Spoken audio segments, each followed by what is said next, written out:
আশা করি তোমরা সকলে ভালো আছো, খুব ভালো করে পড়াশোনা করছো। আজ আমি তোমাদের গণিত বিষয়ের উপর একটি গুরুত্বপূর্ণ চ্যাপ্টার শুরু করব।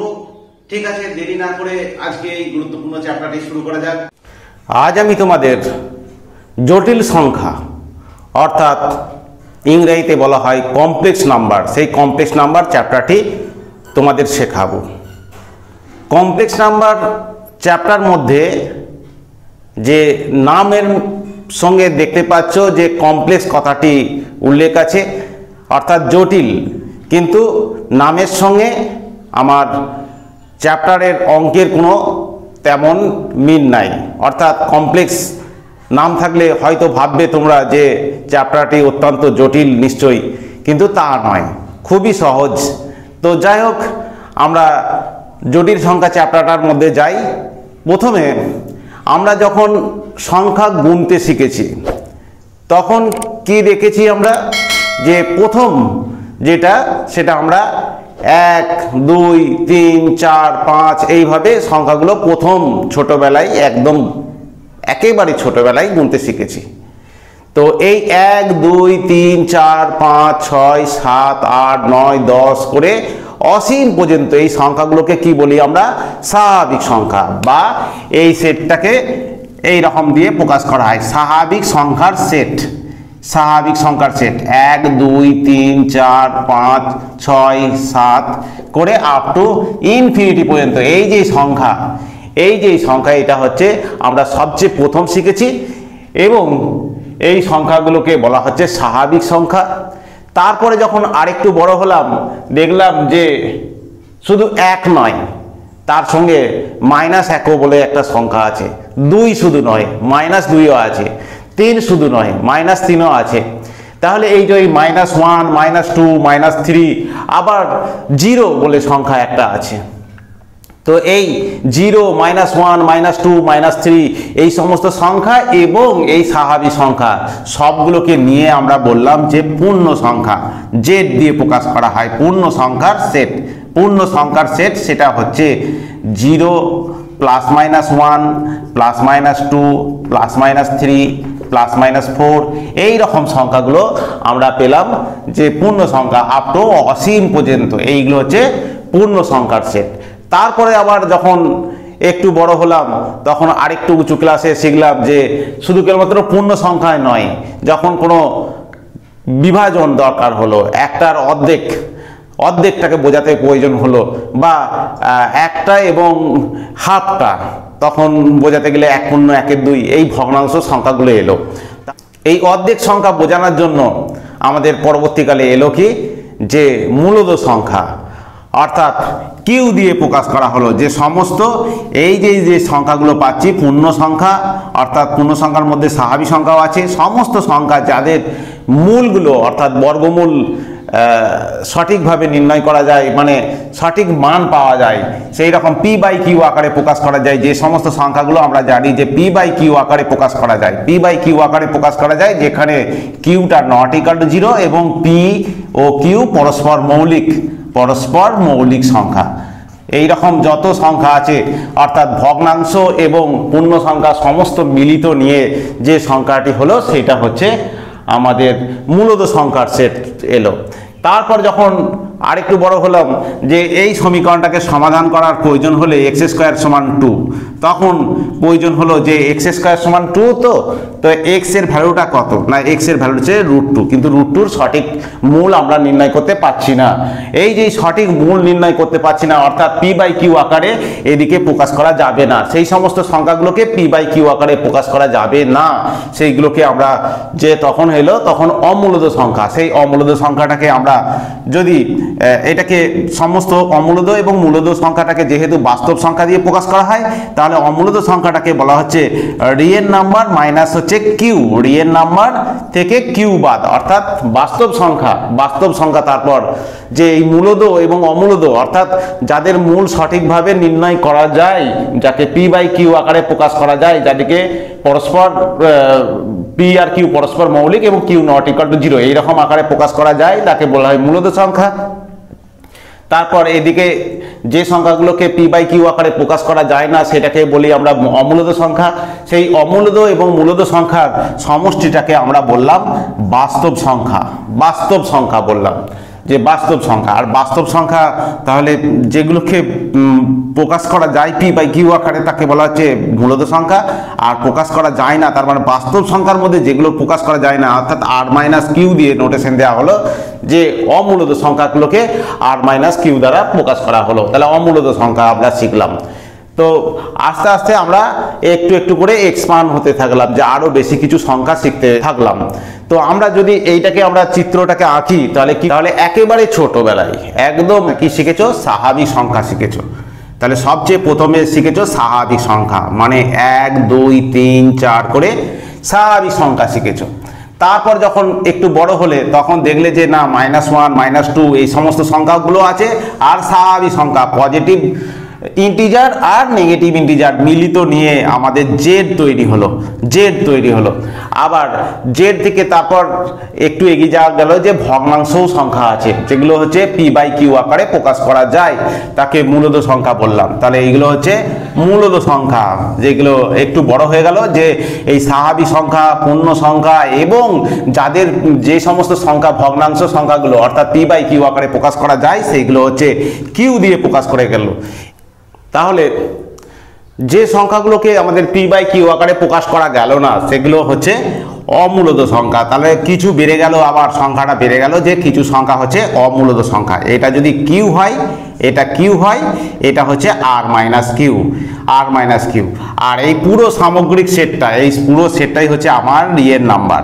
পুরো সামগ্রিক সেটটাই হচ্ছে অর্থাৎ আর মাইনাস কিউ মূলদ সংখ্যা, এটা অমূলদ সংখ্যা, আর এই সেটটা হচ্ছে মূলদ সংখ্যা। তাহলে মূলদ সংখ্যা আর অমূলদ সংখ্যা নিয়ে তৈরি হলো আমাদের বাস্তব সংখ্যা। এইখান পর্যন্ত আমরা শিখেছিলাম। তারপর আমাদের সমাধান করতে, যে এই রকম সমীকরণকে সমাধান করতে x² + 4 সমান হচ্ছে ধরো 0, এই রকম সমীকরণকে আমরা সমাধান করতে গেলাম। তাহলে x² + 4 সমান 0, তাহলে x² সমান হচ্ছে -4। তাই সমীকরণ মানেই হচ্ছে তার সমাধান থাকবে। এটা দ্বিঘাত সমীকরণ, দুটো বীজ থাকবেই, দ্বিঘাত সমীকরণের দুটো বীজ থাকবেই। তাহলে দেখা গেল যে x² সমান হচ্ছে -4, কিন্তু কোনো বাস্তব সংখ্যা এর মধ্যে পাওয়া গেল না যার স্কোয়ার করে কিনা -4 আসে। তার কারণ আমরা জানি পজিটিভ নাম্বার, যে কোনো মূলদ সংখ্যা হোক অমূলদ সংখ্যা হোক, পজিটিভ নাম্বারে স্কোয়ার করলে আমরা পজিটিভ আসে, আবার নেগেটিভ নাম্বারে স্কোয়ার করলে পজিটিভ আসে। তখন আবার সমস্যা দেখা দিল। তখন আবার চিন্তা ভাবনা করা হলো যে কি ব্যাপার, যে এই সমীকরণটার সমাধান কি করে পাওয়া যাবে। তখন সবাই মিলে চিন্তা ভাবনা করে দেখা গেল যে এইটা ভাবা হলো যে x সমান হচ্ছে √(-4) ধরে নেওয়া হলো প্লাস মাইনাস, আর x সমান হচ্ছে প্লাস মাইনাস √(4) ইন্টু √(-1), তার মানে হচ্ছে x সমান হচ্ছে প্লাস মাইনাস এইটা, এই √(-1)টাকে সবাই মিলে ঠিক করলো যে √(-1) হচ্ছে প্রথম জটিল সংখ্যা, এবং √(-1)টাকে i দিয়ে নোটেশন দেওয়া হলো, i। তাহলে এইটা হচ্ছে +-2i। এই সমস্যাগুলোর সমাধান এবারে করা গেল। অর্থাৎ x² + 1 সমান 0, এই সমীকরণটা সমাধান করতে গেলে কি হবে না x² সমান -1, x সমান হচ্ছে +-√(-1), অর্থাৎ x সমান হচ্ছে +-i। তাহলে প্রথম জটিল সংখ্যা হচ্ছে i সমান হচ্ছে √(-1). এটা সবাই মিলে ঠিক করলো যে i ধরে নিলাম যে প্রথম জটিল সংখ্যা যার মান হচ্ছে √(-1). এর ফলে কি হলো না এই সমস্ত সমীকরণের সমাধান ক্ষেত্রে আর কোনো অসুবিধা রইল না। তাহলে কি হলো না এই সমস্ত সংখ্যা থেকেও আরো কিছু সংখ্যা বেড়ে গেল। যে সংখ্যা বেড়ে গেল, যে সমস্ত সংখ্যা আরেকটু বাড়িয়ে দেওয়া হলো, সেটাই হচ্ছে আমার কমপ্লেক্স নাম্বার সেট, বা বলা হয় যে জটিল সংখ্যা। অর্থাৎ জটিল সংখ্যা হচ্ছে এইগুলো তো রইলই, এগুলো সব বাস্তব সংখ্যা। এর মধ্যে স্বাভাবিক সংখ্যা, পূর্ণ সংখ্যা, মূলদ সংখ্যা, অমূলদ সংখ্যা, অর্থাৎ বাস্তব সংখ্যা সমস্ত কিছু, প্লাস আরও কিছু এক্সট্রা কিছু সংখ্যা i সমন্বিত কিছু সংখ্যা চলে এলো, সেই সমস্ত মিলিতটাকেই আমরা বললাম কমপ্লেক্স নাম্বার। তাহলে এটাকে মনে রাখতে হবে তোমাদেরকে যে আমাদের যে সংখ্যাগুলো শিখেছিলাম, আগে যে সংখ্যাগুলো শিখেছিলাম, অর্থাৎ মূলদ সংখ্যা শিখেছিলাম, অমূলদ সংখ্যা শিখেছিলাম, পূর্ণ সংখ্যা শিখেছিলাম, বা বাস্তব সংখ্যা শিখেছিলাম, ওইগুলো সবই হচ্ছে কমপ্লেক্স নাম্বার। সমস্ত নাম্বারই হচ্ছে কমপ্লেক্স নাম্বার, তার সঙ্গে কিছু এক্সট্রা যুক্ত হলো, আই যুক্ত পদ যুক্ত হয়ে গেল, তাহলে সেই যে পদগুলো যুক্ত হলো সেইগুলো সহ, এবং আমরা আগে যা শিখেছি সমস্ত সংখ্যা সহ যে সেটটা তৈরি হলো, যে সংখ্যাগুলো তৈরি হলো, সামগ্রিক যে সংখ্যাটা, সেগুলোকে বলা হচ্ছে কমপ্লেক্স নাম্বার, অর্থাৎ জটিল সংখ্যা বলা হয়। তাহলে বাস্তব সংখ্যাও জটিল সংখ্যা, বাস্তব সংখ্যাগুলো জটিল সংখ্যা, মূলত সংখ্যাগুলো জটিল সংখ্যা, অমূলদগুলো জটিল সংখ্যা, স্বাভাবিক সংখ্যাগুলো এক প্রকার জটিল সংখ্যা, এবং আরও কিছু এক্সট্রা আয় সমন্বিত পদ চলে এলো, সেগুলোও হচ্ছে জটিল সংখ্যা। এইগুলোকে জটিল সংখ্যা, অর্থাৎ আমরা আরও কিছু এক্সট্রা সংখ্যা শিখে গেলাম, যা কিছু হচ্ছে যে আস্তে আস্তে আমাদের একটু করে এক্সপান্ড হচ্ছে, আমাদের শিক্ষার যে জিনিসটা সেটাই এক্সপান্ড হচ্ছে। এইটাই হচ্ছে জটিল সংখ্যার সামগ্রিক যে সংখ্যা। এখনো পর্যন্ত সব সংখ্যা, যা সংখ্যা শিখেছি সবই জটিল সংখ্যা। তাহলে আমরা মেন গুরুত্বপূর্ণ জিনিসটা কি পেলাম? আমাদেরকে মনে রাখতে হবে, এক নম্বর জিনিস মনে রাখতে হবে, আই সমান হচ্ছে √(-1)। এই √(-1) এটাকে স্মল আই দিয়ে প্রকাশ করা হয়। তাহলে আই যদি √(-1) হয়, আই সমান যদি √(-1) হয়, তাহলে আই স্কোয়ার কত হবে? আই স্কোয়ার নিশ্চয়ই -1। তাহলে এটাও মনে রাখতে হবে। তাহলে আই স্কোয়ার ইকুয়াল টু হচ্ছে -1। এখানে আই টু দি পাওয়ার আয়ের কিউ কত হবে? আয়ের কিউ হচ্ছে আই স্কোয়ার ইন্টু আই দিয়ে বলা হবে। আই স্কোয়ার মানে -1 ইন্টু আই, তাহলে হচ্ছে -i।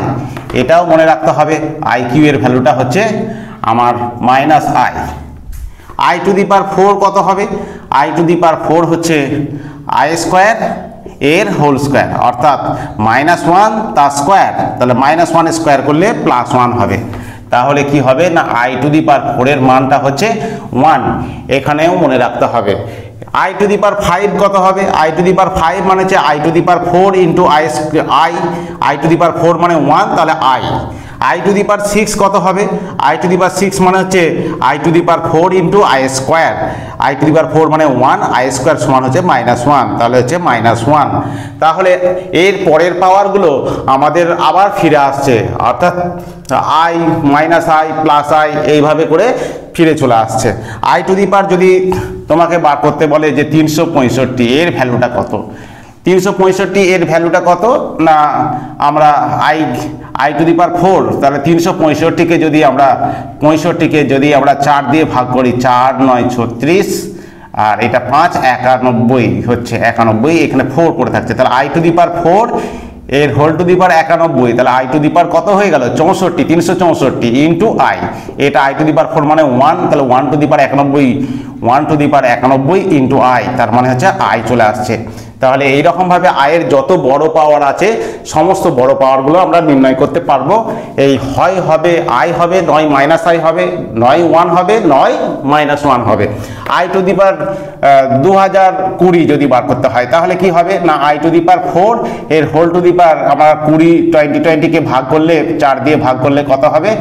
505 হচ্ছে 505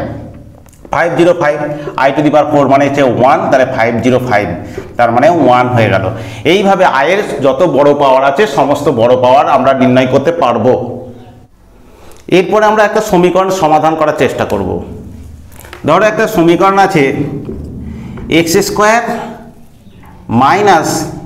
4x আছে +13, এটাকে তোমাকে সমাধান করতে হবে। অর্থাৎ এটা একটা দ্বিঘাত সমীকরণ। এই দ্বিঘাত সমীকরণটাকে সমাধান করতে গেলে প্রথমে আমরা ট্রাই করি মিডল টার্ম ফ্যাক্টর, কিন্তু মিডল টার্ম ফ্যাক্টর করা যাচ্ছে না, তাহলে আমরা সিদ্ধাচার্য করি। সিদ্ধাচার্য করলে কি হবে? x সমান হচ্ছে -b, তাহলে -b, bটা হচ্ছে -4, প্লাস মাইনাস √(b²) মানে -4 তার স্কোয়ার, -4ac, 4a মানে হচ্ছে 1 আর c মানে হচ্ছে 13, বাই হচ্ছে 2a, 2 × 1, x² সহগটা a, x এর সহগটা b, আর ধ্রুবক পদটা হচ্ছে c এখানে।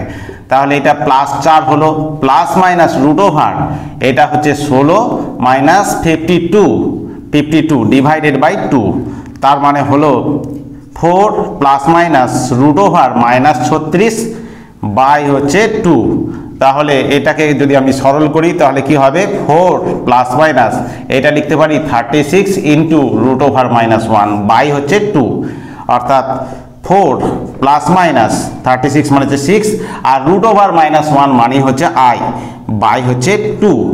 তাহলে কত পেলাম 2 প্লাস মাইনাস হচ্ছে 3i 2 দিয়ে ভাগ করলে 2 প্লাস মাইনাস 3i।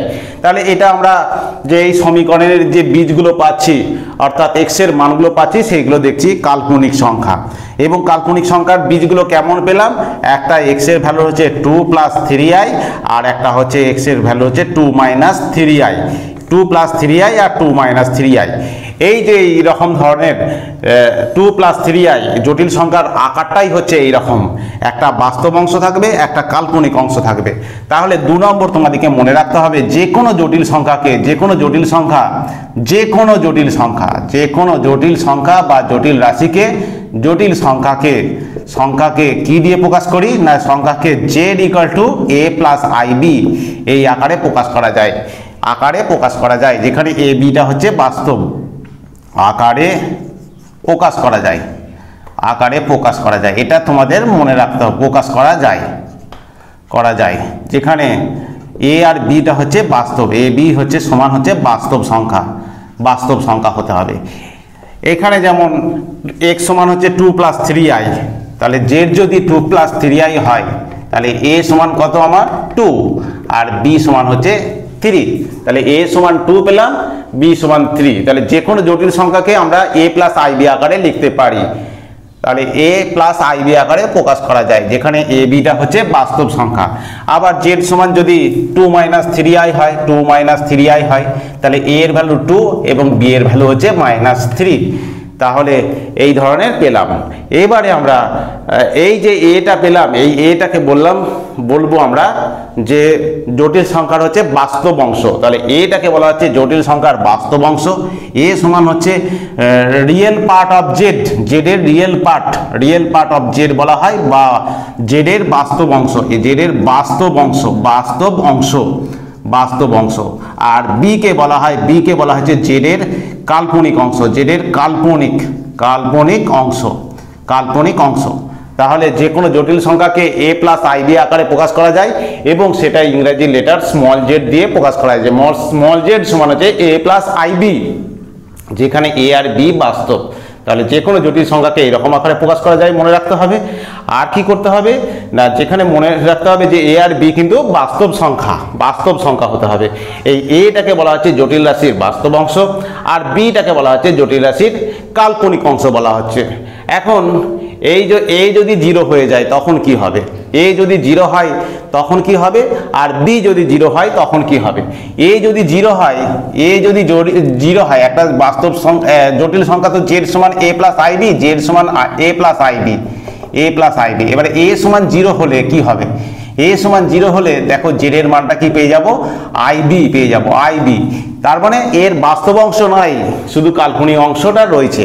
দেখতে কেমন না এইরকম z সমান 2i, z সমান মাইনাস 7i, z সমান হচ্ছে মাইনাস রুট 3i এই ধরনের সংখ্যাগুলো আর বাস্তব অংশ নাই। এই ধরনের সংখ্যাগুলোকে বলা হচ্ছে বিশুদ্ধ কাল্পনিক সংখ্যা। আর যদি b যদি 0 হয়ে যায়, মানে কি না b যদি 0 হয়ে যায় z সমান হচ্ছে a প্লাস ib। এখানে b যদি 0 হয়ে যায় তাহলে কি হবে z এর মানটা কত হবে শুধু হয়ে যাচ্ছে a, z সমান a মানে কেমন দেখতে z সমান 5, z সমান 7, z সমান মাইনাস 3, z সমান হচ্ছে মাইনাস রুট 3 এইরকম ধরনের, z সমান হচ্ছে 2 প্লাস রুট 3। এই যে সংখ্যাগুলো হচ্ছে বলা হচ্ছে বাস্তব সংখ্যা বা বিশুদ্ধ বাস্তব সংখ্যা বলা হয়। তাহলে জটিল সংখ্যার আমরা দেখতে পেলাম যে জটিল সংখ্যাকে z সমান a প্লাস ib আকারে প্রকাশ করা যায় যেখানে a আর b বাস্তব। এবারে a 0 হলে যে জটিল সংখ্যাটা পাওয়া যায় সেই জটিল সংখ্যাটাকে বলা হচ্ছে বিশুদ্ধ কাল্পনিক সংখ্যা। তাহলে আমরা এটাও একটা গুরুত্বপূর্ণ সূত্র পেলাম যে a প্লাস ib যে কোনো জটিল সংখ্যাকে প্রকাশ করা যায় যেখানে a সমান 0 হলে z কে কি বলা হয়, z সমান হচ্ছে ib, একে কি বলা হয় বলা হয় যে বিশুদ্ধ কাল্পনিক সংখ্যা বলা হয়। আর কি না যদি বি যদি জিরো হয়ে যায়, বি যদি জিরো হলে, বি যদি জিরো হয় তাহলে জেড সমান কেমন দেখতে হবে, শুধু এ, শুধু এ, এটাকে বলা হচ্ছে বিশুদ্ধ বাস্তব সংখ্যা বা শুধু বাস্তব সংখ্যাও বলা হয়, বিশুদ্ধ বাস্তব সংখ্যা। জেডকে বিশুদ্ধ বাস্তব সংখ্যা বলা হয়, বাস্তব সংখ্যা বা শুধু বাস্তব সংখ্যাও বলা হয়, শুধু বাস্তব সংখ্যাও বলা হয়, এইটা মনে রাখতে হবে। এরপরে আমরা জানবো যে একটা জটিল সংখ্যার অনুবন্ধী জটিল সংখ্যা, যেমন ধরো জেড সমান যদি এ প্লাস আইবি হয়, এ প্লাস আইবি, তাহলে এ প্লাস আইবি হচ্ছে একটা যে কোনো জটিল সংখ্যা, এর যদি শুধু কাল্পনিক অংশটাকে প্লাস থাকলে মাইনাস এবং মাইনাস থাকলে প্লাস করা হয়, অর্থাৎ বিপরীত করা হয়, তাহলে যে জটিল সংখ্যাটা পাওয়া যায় তখন আগের সংখ্যার অনুবন্ধী জটিল সংখ্যা বলা হয় বা কনজুগেট কমপ্লেক্স নাম্বার। তাহলে জেড এর কনজুগেট কমপ্লেক্স নাম্বার অর্থাৎ অনুবন্ধী জটিল রাশি, সেটাকে জেড বার দিয়ে প্রকাশ করা হয়। বাস্তব অংশটা একই থাকবে, শুধু কাল্পনিক অংশটা প্লাস থাকলে মাইনাস হবে আর মাইনাস থাকলে প্লাস হবে। এই রকম যে জটিল সংখ্যাটা পেলাম সেটাকে বলা হচ্ছে এই জেড এর অনুবন্ধী জটিল সংখ্যা। আবার এরও অনুবন্ধী সংখ্যা এ মাইনাস আইবি যদি বলা হয় এর অনুবন্ধী জটিল সংখ্যা, সেটাও হবে জেড, পরস্পর অনুবন্ধী জটিল সংখ্যা।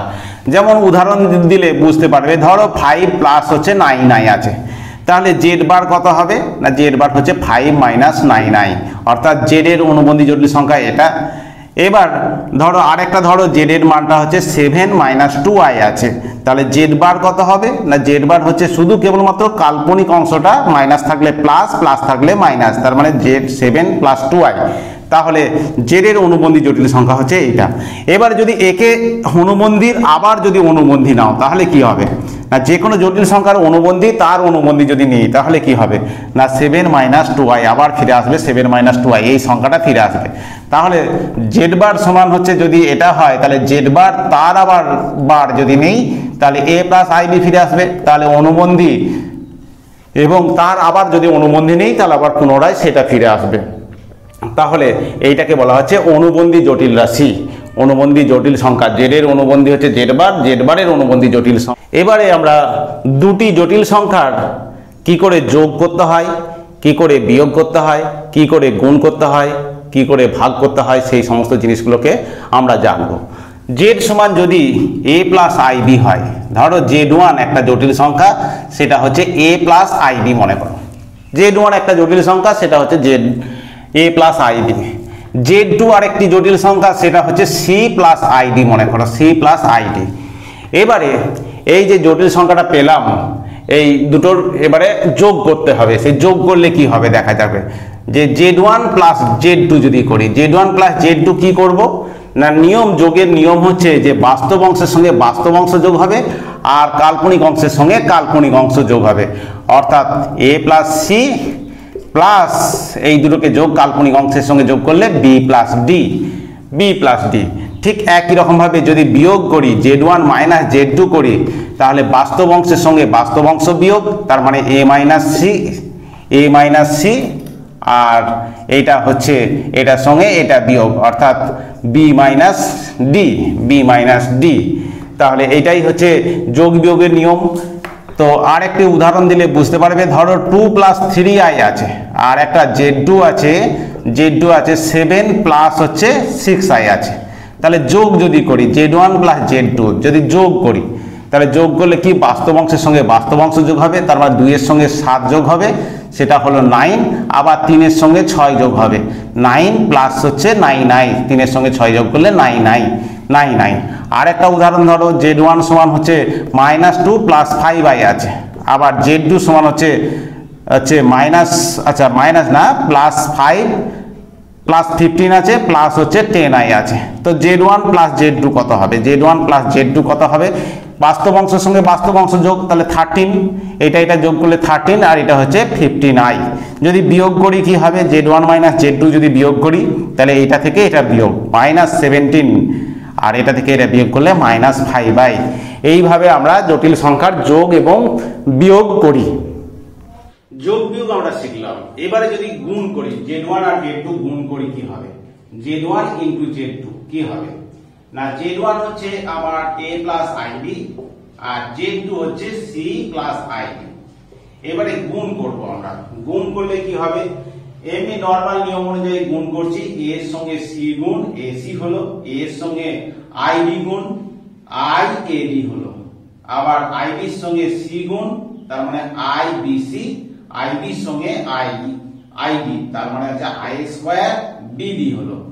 তাহলে AC plus IAD plus IBC, আবার I স্কয়ার মানে আমরা জানি যে I স্কয়ার মানে হচ্ছে -1, I স্কয়ার মানে -1, তাহলে -1। এবারে বাস্তব অংশ এক কাছে করব, কাল্পনিক অংশ আরেক কাছে করব। তাহলে AC মাইনাস BD এটা হলো বাস্তব অংশ, এটা আর এটা বাস্তব অংশ এক কাছে করলাম, I কমন নিয়ে AD প্লাস হচ্ছে BC। এইভাবে আমরা দুটো জটিল সংখ্যার গুণ করি আমরা। এরপরে আমরা জটিল সংখ্যার ভাগ কি করে করতে হয় সেটা শিখব। ধরো জটিল সংখ্যা হচ্ছে Z1 আর Z2, দুটো জটিল সংখ্যাকে আমরা ভাগ করব। তাহলে এখানে আছে A প্লাস IB আর নিচে আছে C প্লাস ID। ভাগ করতে গেলে কি করতে হবে, নিচে থেকে আবার I দাঁড়াতে হবে, অর্থাৎ এই পুরো রাশিটাকে আমরা A প্লাস IB আকারে নিয়ে আসবো। এই যে A প্লাস IB আকারে, এটা হচ্ছে A পার্ট আর এটা B part. A plus IB যে কোনো জটিল সংখ্যাকে A প্লাস IB আকারে রেখে দিতে হবে। তো এইটাকে A প্লাস IB আকারে নাই, তাহলে এটাকে ভাগ করতে গেলে কি করতে হবে না, নিশ্চয়ই এর অনুবন্ধীকরণী দিয়ে গুণ করতে হবে। C প্লাস ID আছে, এর অনুবন্ধীকরণী হচ্ছে C মাইনাস ID, তাহলে উপরে নিচে C মাইনাস ID দিয়ে গুণ করতে হবে। তাহলে A প্লাস IB আর ইনটু আমাদেরকে, আচ্ছা যে রাশিটা আছে A প্লাস IB আর C প্লাস ID, আর গুণ করব কি না এর অনুবন্ধী দিয়ে উপরে নিচে গুণ, তাহলে C মাইনাস ID উপরে গুণ করব আর নিচেতে হচ্ছে C মাইনাস ID নিচেতেও গুণ করব।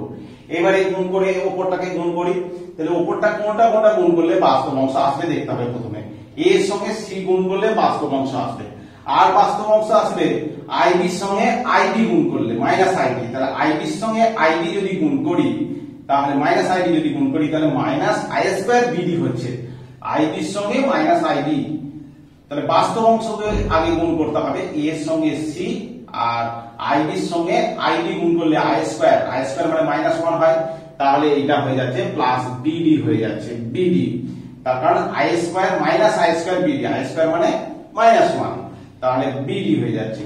এবারে কাল্পনিক অংশটা কোনটা আসবে না, কাল্পনিক অংশ আসবে S, এখানে IB এর সঙ্গে C গুণ করলে অর্থাৎ BC, আর কি হবে মাইনাস ID এর সঙ্গে আমার A গুণ করলে মাইনাস AD ডিভাইডেড বাই, দেখো এটা কি হয়ে যাবে, এটা হচ্ছে C স্কয়ার মাইনাস হচ্ছে I square D square, C square minus I square D square, C square minus I square মানে -1, তাহলে C square plus D square.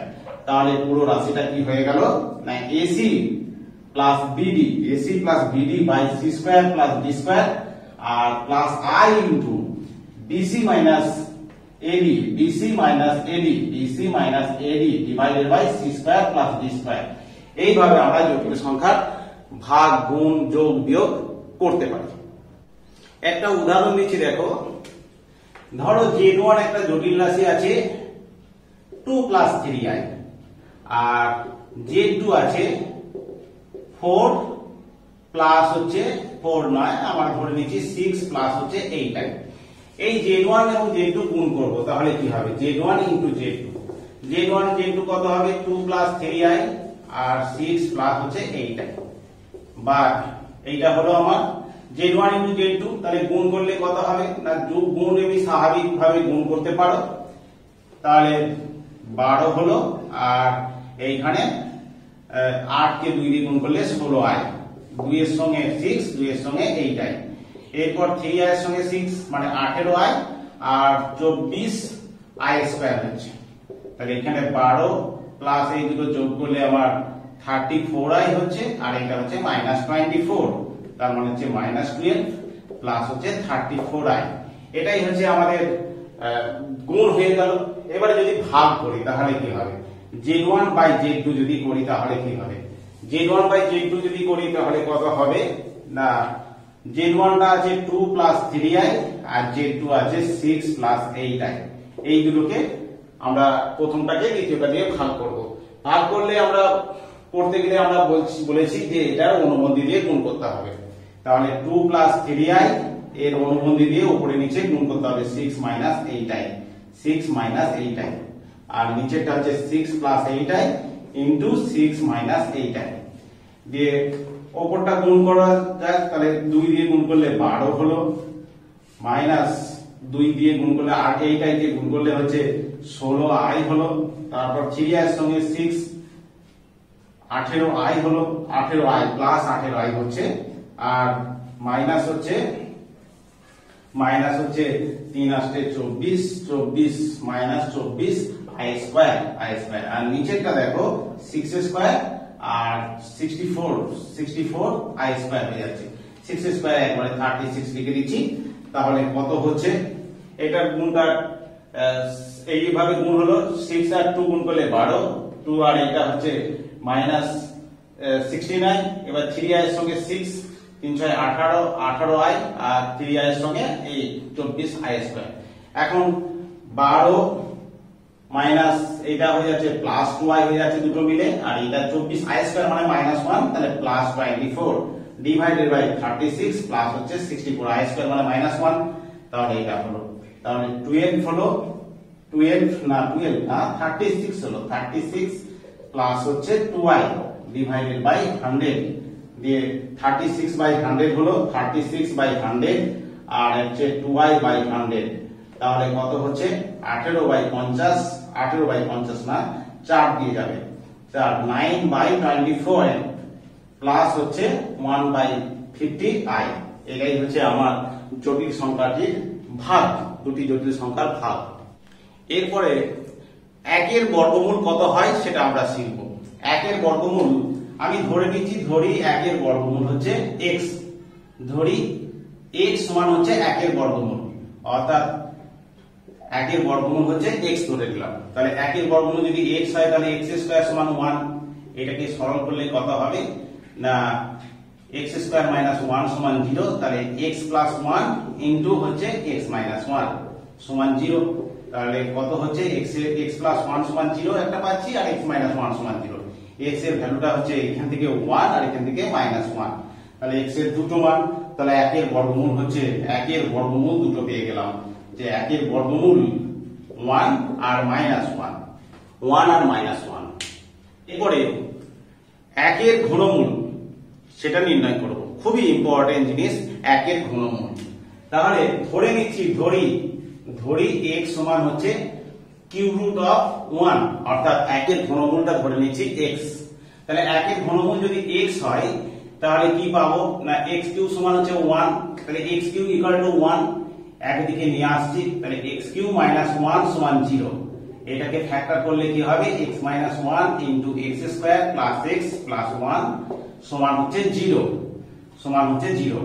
এইটা মানে হচ্ছে x মাইনাস 1 সমান 0 একটা পাচ্ছি, আর এটা হচ্ছে x square plus x plus 1 সমান 0 পাচ্ছি, অর্থাৎ এখান থেকে পাচ্ছি x সমান 1 একটা, আর এটা সিধা কার্য করতে হবে। x সমান হচ্ছে minus 1 plus minus root over b square মানে 1 minus 4 into 1 into 1 by 2 into 1। তাহলে x এর ভ্যালুটা 1 পেয়েছি, আর পেয়েছি x এর ভ্যালুটা minus 1 plus minus root over minus 3 by 2, এটা পেলাম। তাহলে ঘনমূল তিনটে, 1 এর ঘনমূল তিনটে ঘনমূল কি হচ্ছে 1 এর ঘনমূল গুলি হলো কি একটা 1, একটা হচ্ছে minus 1 plus root 3 minus root 3 by 2, আর একটা হচ্ছে minus 1 minus root over minus 3 by 2। এইটাকে i দিয়েও লিখতে পারো তুমি, x সমান মাইনাস 1 প্লাস মাইনাস এটা root over 3 into root over minus 1 মানে 3i রুট 3i বাই হচ্ছে 2। এটাও লেখা যায় 1 এর ঘনমূলটা এইভাবে i দিয়েও লিখতে পারি, অর্থাৎ i minus 1 plus root 3 into i টা রুটের বাইরে বাই 2 মাইনাস 1 কমা দিয়ে minus 1 minus root over 3 into i by 2। তাহলে 1 এর ঘনমূল তিনটা আমরা পেয়ে গেলাম। এখন দেখার বিষয় হচ্ছে যে 1 এর ঘনমূল তিনটের মধ্যে দেখো একটা হচ্ছে বাস্তব আর দুটো হচ্ছে কাল্পনিক। 1 এর ঘনমূল তিনটে আছে, তিনটের মধ্যে একটা বাস্তব, এইটা হচ্ছে বাস্তব, আর এই দুটো হচ্ছে কাল্পনিক। এই কাল্পনিক যে ঘনমূল, এই কাল্পনিক যে 1 এর যে ঘনমূল কাল্পনিকের মধ্যে যে কোনো একটাকে আমরা ওমেগা ধরবো। এদের ধর্ম আমরা কিছু ধর্ম শিখবো। এর যে কোনো একটাকে, প্রথম একটাকে আমরা যদি ওমেগা ধরি, ওমেগা যদি ধরলাম যে ওমেগার মানটা হচ্ছে -1 প্লাস √-3 বাই হচ্ছে 2, এইটা ধরলাম। এবারে এইটাকে যদি স্কয়ার করে দেখি, এটা যদি আমরা স্কয়ার করি তাহলে কি হবে? স্কয়ার করলে কি হবে না -1 মাইনাস প্লাস এইটা বাই 2 তার হোল স্কয়ার।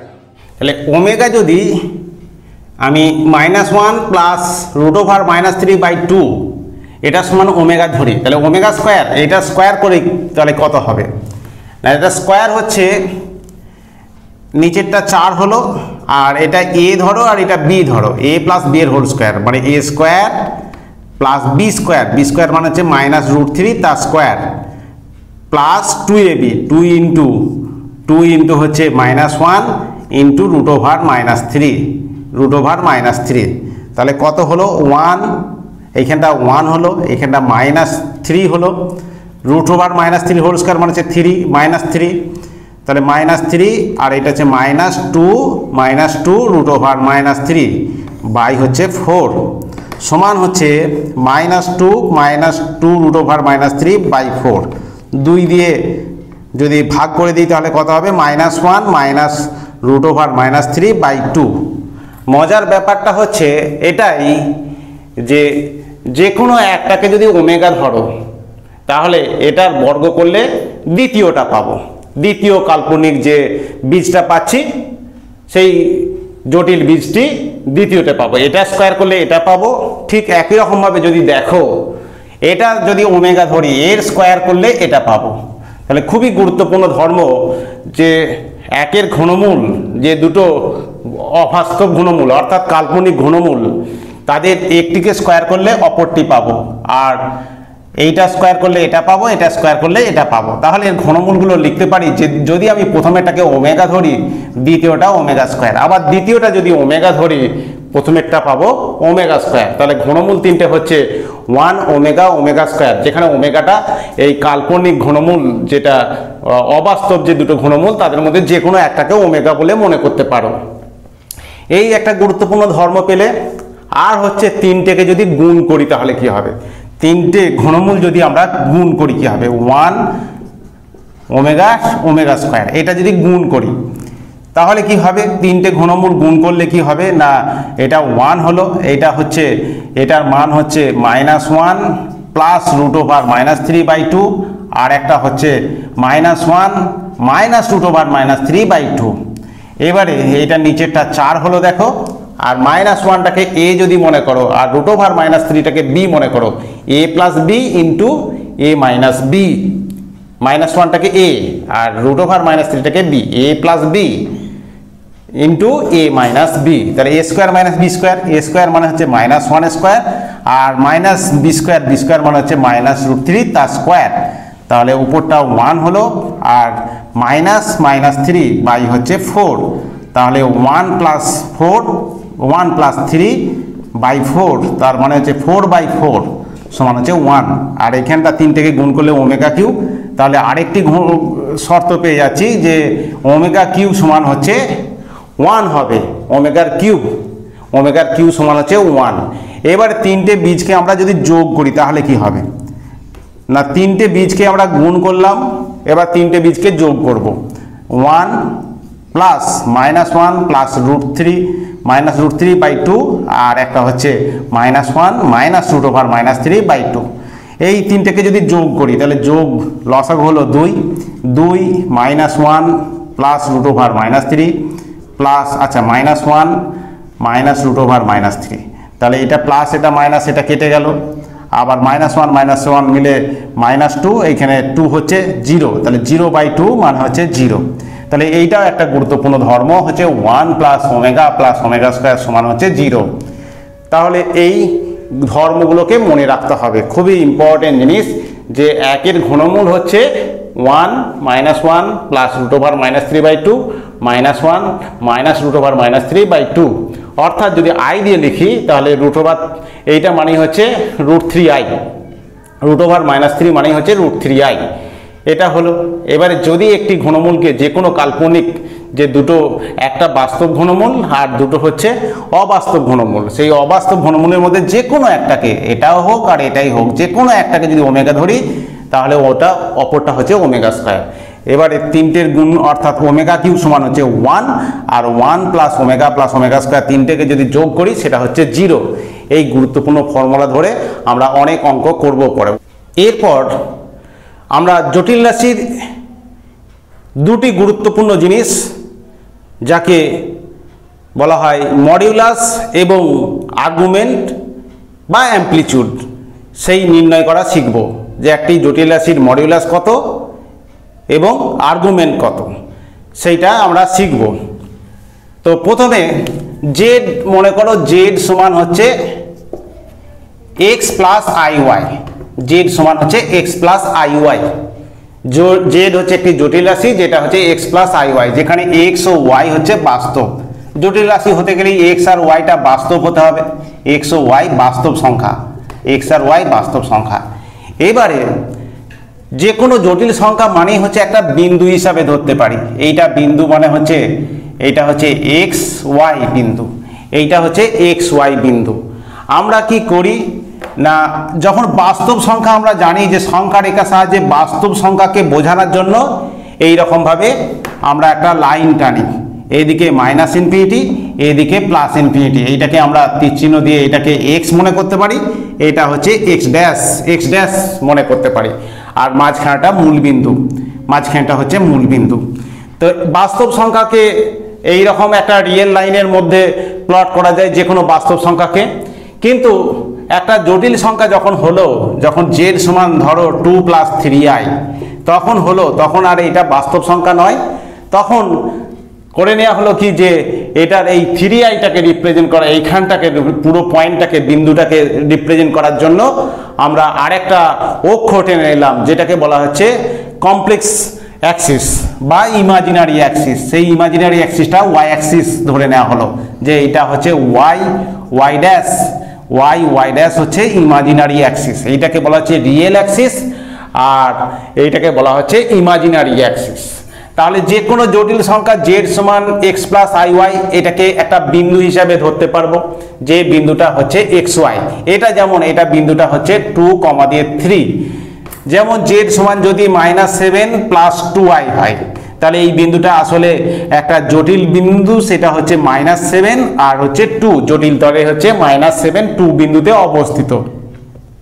তো এবারে ধরো যে কোনো একটা বিন্দু জেড হচ্ছে x plus i y, Z জটিল রাশিটা এক্স প্লাস আই ওয়াই, সেটা পি বিন্দু দ্বারা, এটা মানে হচ্ছে একটা পি বিন্দু দ্বারা, পি বিন্দু প্রকাশ করা হচ্ছে, যে পি হচ্ছে এক্স ওয়াই, যে কোনো জটিল সংখ্যাকে আমরা একটা বিন্দু হিসাবে ধরতে পারি, সেটা হচ্ছে এক্স ওয়াই পি বিন্দু। তো এইখানে পি যদি বিন্দুটা হচ্ছে এক্স ওয়াই হয়, পি যদি এখানে এক্স ওয়াই হয়, তাহলে ওপি, এই যে দূরত্বটা, এটা এই ওপি দূরত্বটা বার করতে আমাকে হবে প্রথমে। তাহলে এইটা পি বিন্দু যদি স্থানাঙ্ক এক্স ওয়াই হয়, তাহলে পি থেকে লম্ব টানছি, তাহলে ওএম = এক্স আর পিএম = আমরা বলতে পারি ওয়াই, ওএম = এক্স আর পিএম = ওয়াই। এখন ওপি দূরত্বটা কত? তা ওপি দূরত্বটা হচ্ছে, ওপিটা হচ্ছে OM square plus PM square এর বর্গমূল, তার মানে হচ্ছে √x² + y²। এই যে ওপি দূরত্ব, অর্থাৎ মূল বিন্দু থেকে পি বিন্দু অর্থাৎ জটিল সংখ্যাটি যে বিন্দুটা রিপ্রেজেন্ট করলো, সেই বিন্দুটি থেকে মূল বিন্দু যে দূরত্ব, সেটাকে আমরা বলবো মডিউলাস জেড। মানে জেড যদি জটিল বিন্দুটা হয়, তাহলে জেড বিন্দুর এটাই হচ্ছে মডিউলাস জেড। তাহলে মডিউলাস জেড সমান হচ্ছে √x² + y²। আসলে এটা কি না, জটিল সংখ্যাটা যে বিন্দু নির্দেশ করছে, সেই বিন্দুটা থেকে মূল বিন্দুর দূরত্ব, সেই মূল বিন্দুর দূরত্বটাই হচ্ছে মডিউলাস জেড রিপ্রেজেন্ট করছে, জেড এর মডিউলাস। জেড বিন্দুটা যে যদি এটা রিপ্রেজেন্ট করে, পি বিন্দুটাকে রিপ্রেজেন্ট করে, তাহলে ওপি, এই ওপিটাই হচ্ছে মডিউলাস জেড দিয়ে প্রকাশ করা হয়, মডিউলাস জেড এই ওপিটা। এবারে যে কোণটা তৈরি হচ্ছে, এই যে এই কোণটা, ওপিটা ধনাত্মক এক্সেস অক্ষের সঙ্গে যদি থিটা কোণ করে থাকে, যদি যদি থিটা কোণ করে থাকে, যে থিটা কোণটা, সেই থিটা কোণটাকে আমার ট্যান থিটা সমান কত হচ্ছে, ট্যান থিটা সমান হচ্ছে y/x লম্ব বাই আমার লম্ব বাই ভূমি, তাহলে y/x, তাহলে থিটা সমান হচ্ছে ট্যান ইনভার্স y/x লিখতে পারি। ট্যান থিটা সমান যদি y/x হয় তাহলে থিটা সমান আমরা লিখি ট্যান ইনভার্স y/x। এই যে থিটাটা অর্থাৎ ওপিটা ধনাত্মক এক্সের সঙ্গে যে কোণ করে থাকে সেটাই হচ্ছে আমাদের আর্গুমেন্ট জেড। আর্গুমেন্ট জেড, জেডের আর্গুমেন্ট, সে জেডের আর্গুমেন্ট দিয়ে হচ্ছে ট্যান থিটা, জেডের আর্গুমেন্টটাই হচ্ছে থিটা, থিটা মানে হচ্ছে আর্গুমেন্ট জেড, এবং সেটাকে লেখা হয় tan inverse y/x, tan inverse y/x। এটাই হচ্ছে জটিল সংখ্যার হচ্ছে আর্গুমেন্ট। এবারে আমরা প্র্যাকটিক্যাল করতে যে বিভিন্নভাবে দেখব। মডিউলাস বার করা আমাদের খুবই সহজ, কিন্তু আর্গুমেন্টটা একটু ভেবেচিন্তে করলে ওটাও সহজ। এরপরে এই যে মডিউলাস জেড, জেডটা, জেড মানে হচ্ছে ওপি, এইটাকে আর মনে করলাম যে মডুলাস জেড সমান হচ্ছে আর, আর আর্গুমেন্ট জেডটা তো আমার থিটা আছে, আর্গুমেন্ট জেড সমান হচ্ছে থিটা আছে। তাহলে যদি থিটা হয় তাহলে দেখো জেডটাকে আরেক রকমভাবে লেখা যাবে। জেডটাকে কিভাবে লিখতে পারি না, জেড মানে হচ্ছে x plus i y, z মানে হচ্ছে এক্স প্লাস আই ওয়াই। এবারে এটাকে করছি কি না √x² প্লাস y² আমরা জোর করে কমন নিচ্ছি। জোর করে কমন নিলে তাহলে কি হবে, x/√x² প্লাস y², আর এখানে plus i into y/√x² plus y², i into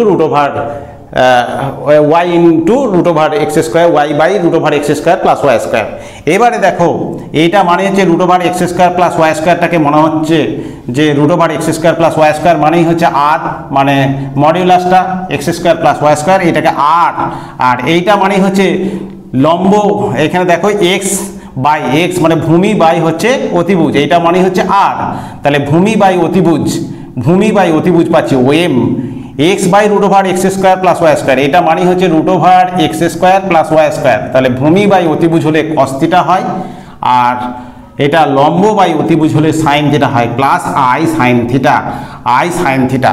তো এই যে জেড আকার একটা নতুন আকারে পেলাম, Z equal to r into cos theta plus i sin theta, এইটাকে বলা হয় জটিল রাশিটির মডিউলাস অ্যামপ্লিটিউড আকার, মডিউলাস অ্যামপ্লিটিউড আকার।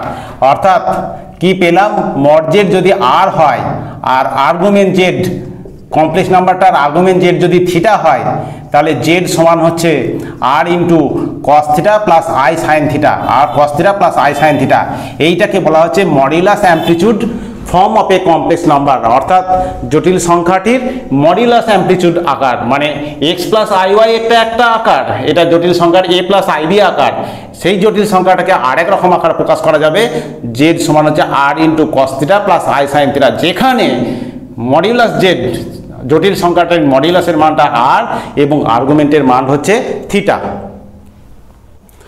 তাহলে আমরা কি শিখলাম, যে জেড সমান যদি এক্স প্লাস আই ওয়াই হয়, যে কোনো জটিল সংখ্যা মানেই হচ্ছে একটা বিন্দু হিসাবে ধরতে পারি, এক্স প্লাস আই ওয়াই যদি হয় তো সেটা এক্স ওয়াই বিন্দু হিসাবে নির্দেশ করে, এবং এর মড জেড এর ভ্যালুটা হচ্ছে √x² প্লাস y²। আর আর্গুমেন্ট জেডটাকে যদি থিটা ধরি, আর্গুমেন্ট জেড যদি থিটা ধরি, তাহলে ট্যান থিটা সমান হচ্ছে y/x, বা থিটা সমান লিখতে পারি tan inverse y/x, tan theta সমান হচ্ছে y/x, তার থিটা সমান হচ্ছে ট্যান ইনভার্স y/x। এখন মডিউলাস বার করা খুবই সহজ, যে দুটো বাস্তব অংশটা আর কাল্পনিক অংশটা স্কোয়ার করে দিলেই, কিন্তু আর্গুমেন্ট বার করতে গেলে একটু মনে রাখতে হবে যে কখন কোথায় কি হয় না, আমরা সেটা মনে করার জন্য এটা x মনে করলাম, প্রথম আমরা জটিল তলটা মনে করলাম এইটা, যেটা বাস্তব অক্ষটা হচ্ছে x আর কাল্পনিক অক্ষটা হচ্ছে আমার y, এবারে এক্স ওয়াই বিন্দুটা বিভিন্ন পাদে অবস্থিত হতে পারে, প্রথম পাদে হতে পারে, দ্বিতীয় পাদে অবস্থিত হতে পারে, তৃতীয় পাদে অবস্থিত হতে পারে, চতুর্থ পাদে অবস্থিত হতে পারে। এবারে বিভিন্ন পাদে যে অবস্থিত তার উপর নির্ভর করে আর্গুমেন্টের মানটা ঠিকঠাক করতে হবে। একটু বেশি করে ভাবতে হবে যে কোন পাদে অবস্থিত, সেইটা বেশি করে ভেবে তোমাকে আর্গুমেন্ট বার করতে হবে। যদি প্রথম পাদে আর্গুমেন্ট হয়, মানে যদি এটা হয় প্রথম পাদে, যদি এক্স ওয়াই বিন্দুটা যদি প্রথম পাদে অবস্থিত হয়, তাহলে আর্গুমেন্টের মানটা হচ্ছে 0 থেকে 90 ডিগ্রির মধ্যে হবে। 0 থেকে 90 ডিগ্রির মধ্যে হবে। 0 কখন হবে না, এক্স অক্ষের উপর, ধনাত্মক এক্স অক্ষের উপর অবস্থিত হলে 0, আর ধনাত্মক ওয়াই অক্ষের উপর অবস্থিত হলে 90। আর যদি দ্বিতীয় পাদে যদি এই বিন্দুটা অবস্থিত হয় তাহলে হচ্ছে 90 less equal to theta less equal to হচ্ছে 180 ডিগ্রি হবে। 180 ডিগ্রি অর্থাৎ 90 ডিগ্রি কখন হবে, যখন ধনাত্মক ওয়াই অক্ষের উপর অবস্থিত, সেটাই আমরা এখান থেকেও পেলাম। আর 180 ডিগ্রি হবে যখন ঋণাত্মক এক্স অক্ষের উপর কোনো বিন্দু অবস্থিত হয়। আর এখানটা যে ওপরে যে এক্স অক্ষের ওপরের দিকে হচ্ছে ধনাত্মক আর্গুমেন্ট পাই, ওপর দিকে আমরা ধনাত্মক আর্গুমেন্ট পাই, নিচের দিকে হচ্ছে ঋণাত্মক আর্গুমেন্ট পাই। এইখানে তৃতীয় পাদে যদি এক্স ওয়াই বিন্দুটা তৃতীয় পাদে অবস্থিত হয় তাহলে -180 less equal to theta less equal to হচ্ছে -90 যদি হয়। এইটা ঋণাত্মক এক্স অক্ষের উপর হলে -180 ডিগ্রি। দেখো ঋণাত্মক এক্স অক্ষের উপর অবস্থিত হলে 180 ডিগ্রি একবার বললাম, আবার -180 ডিগ্রি। এটা ঋণাত্মক এক্স অক্ষের উপর আর্গুমেন্ট -180 বললেও হবে, শুধু 180 বললেও হবে। আর ঋণাত্মক ওয়াই অক্ষের উপর অবস্থিত হলে -90 হবে। আর এইটা হচ্ছে -90 less equal to theta less equal to 0। যদি এক্স ওয়াই বিন্দুটি চতুর্থ পাদে অবস্থিত হয় তাহলে আর্গুমেন্টের মানটা হচ্ছে -90 থেকে 0-র মধ্যে আর্গুমেন্ট হবে। -90 হবে যদি ঋণাত্মক ওয়াই অক্ষের উপর অবস্থিত হয়, আর ধনাত্মক এক্স অক্ষের উপর অবস্থিত আমরা উপর থেকেই পেলাম, সেটা হচ্ছে 0 আর্গুমেন্ট হবে। তাহলে আর্গুমেন্ট এইভাবে আমরা বার করতে হয়। ধরো জেড সমান, আমরা যদি অক্ষের উপরই ধরো, মনে করো জেড সমান হচ্ছে 2i আছে, জেড সমান 2i যদি অক্ষের উপরে অবস্থিত আর্গুমেন্ট হয় তাহলে তাকে বার করা খুবই সহজ।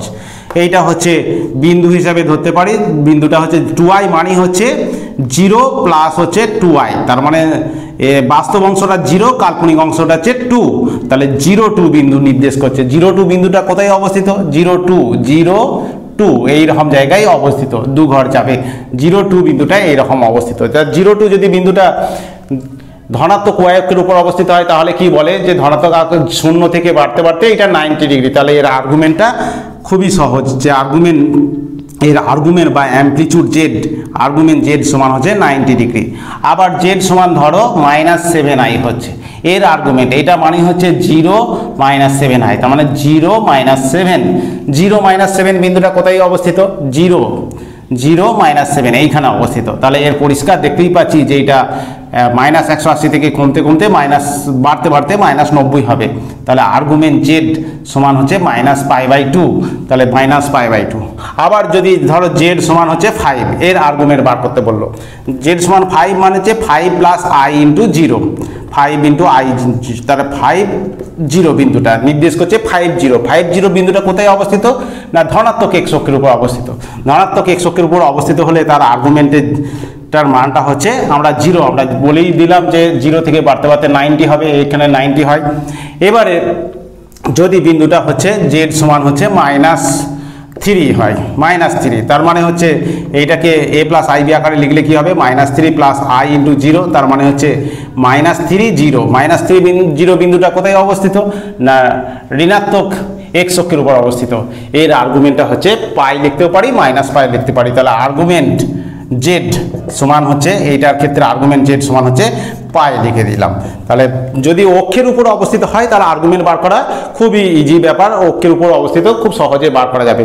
কিন্তু যদি অক্ষের উপর অবস্থিত না হয়ে ভেতরে, প্রত্যেকটা পাদের যদি ভেতরে অবস্থিত হয় তাহলে আর্গুমেন্ট কি হবে, তাহলে আমরা একটা উদাহরণ দিয়ে বলে দিচ্ছি।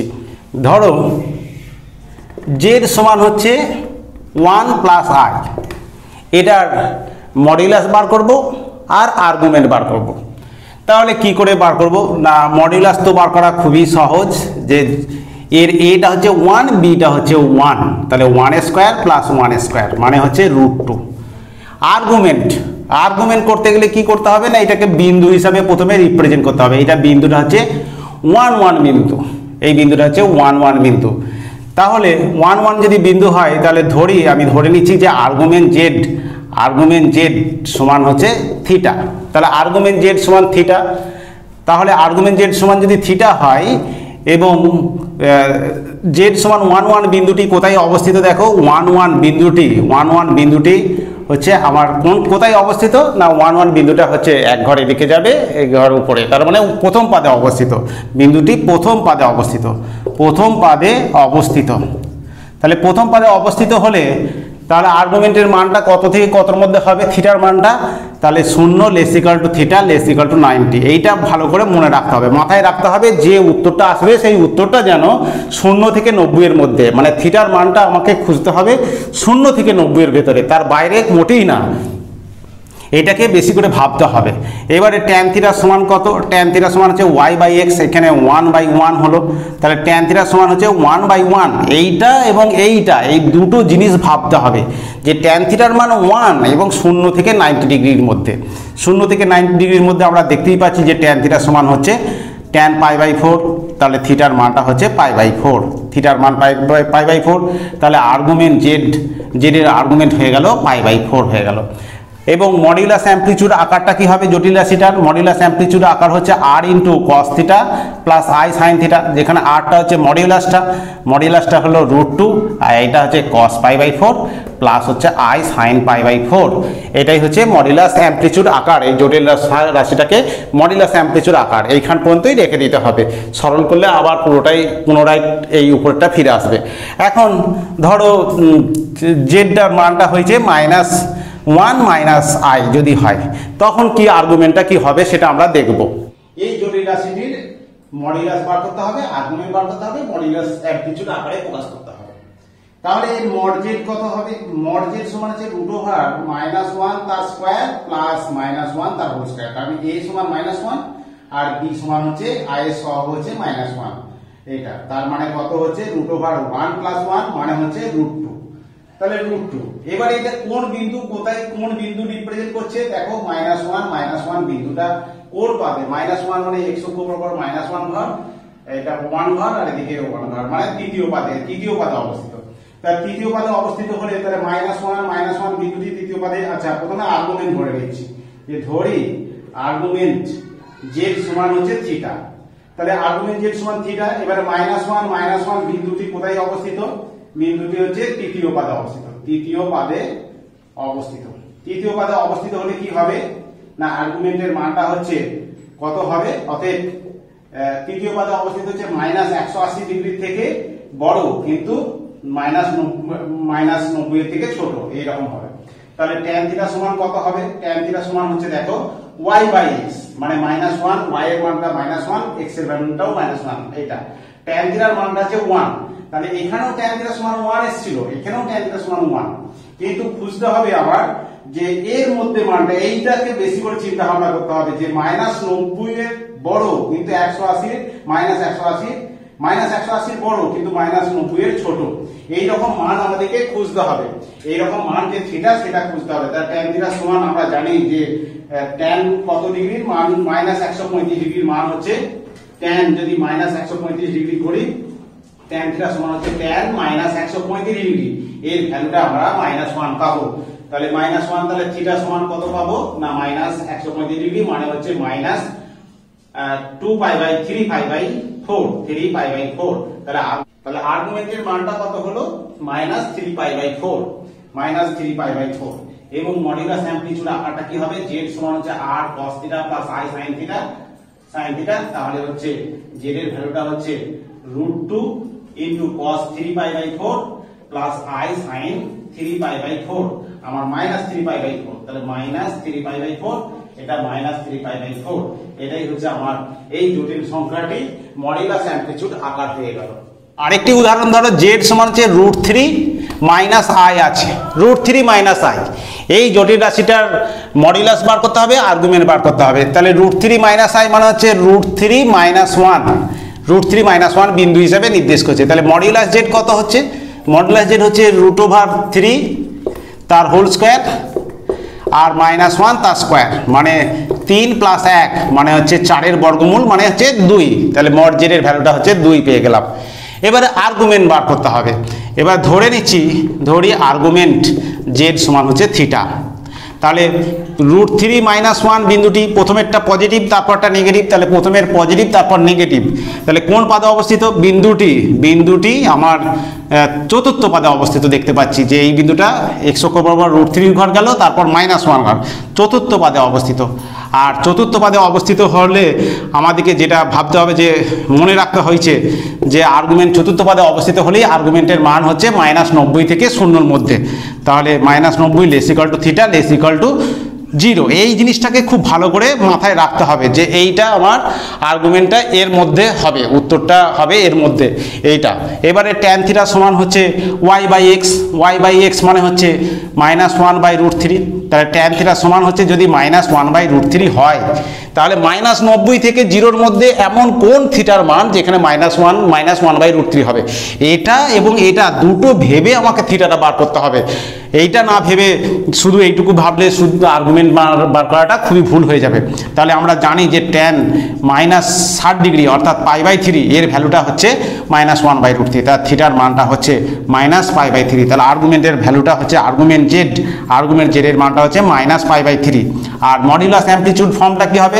r × cos θ + i sin θ, তাহলে r মানে হচ্ছে 2 এলো, cos আমার π/3 -π/3 প্লাস i sin -π/3, জেড সমান যদি -1 প্লাস √3i হয়, তাহলে এর মডুলাস কি হবে, আর্গুমেন্ট কি হবে?